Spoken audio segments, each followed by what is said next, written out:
Accepted करना पड़ेगा और उस चीज को आपको बार बार पढ़ना पड़ेगा। तो एक प्रश्न बच्चों का बार बार कमेंट आ रहा है, और आज मुख्यमंत्री अशोक गहलोत ने भी इस चीज की घोषणा की है कि 2 साल से कोरोना काल में भर्ती नहीं हुई, और इस वजह से आज 2 साल जो है वो आयु में छूट दी गई है।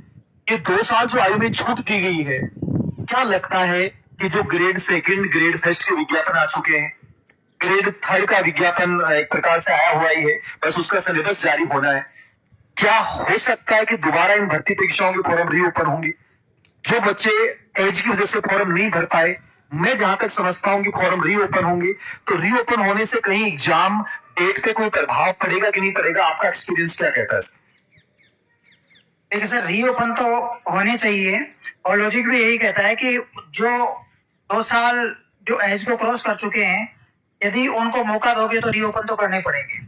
इसका मतलब रीओपन तो होने चाहिए। बाकी आप जो भी स्टूडेंट हैं वो कभी भी ये मत मान के चलिए कि इनसे भर्ती परीक्षाओं पर कोई प्रभाव पड़ेगा, ये बिल्कुल भी मत मानना।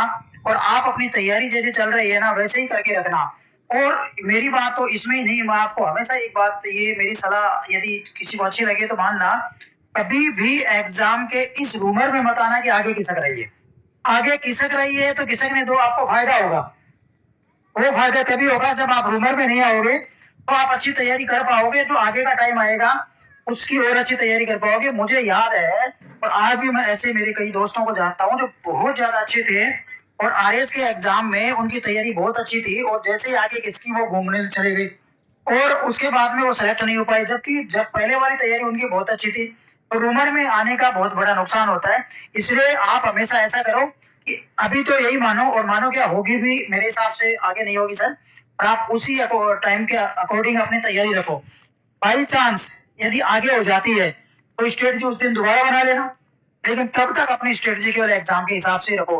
और कभी भी आगे होने की जो बात है उसको तब तक मत मानो जब तक आप आरपीएससी या संबंधित जो आयोग है, कमीशन है या बोर्ड है, उसकी साइट पे नोटिफिकेशन नहीं आता, तब तक आप किसी के ऊपर रूमर की मत मानो, वरना पढ़ने नहीं देते। मैं कईयों को ऐसे जानता हूँ जो इस रूमर में आकर के लास्ट में जाकर के अपना पेपर गुजार लेते हैं।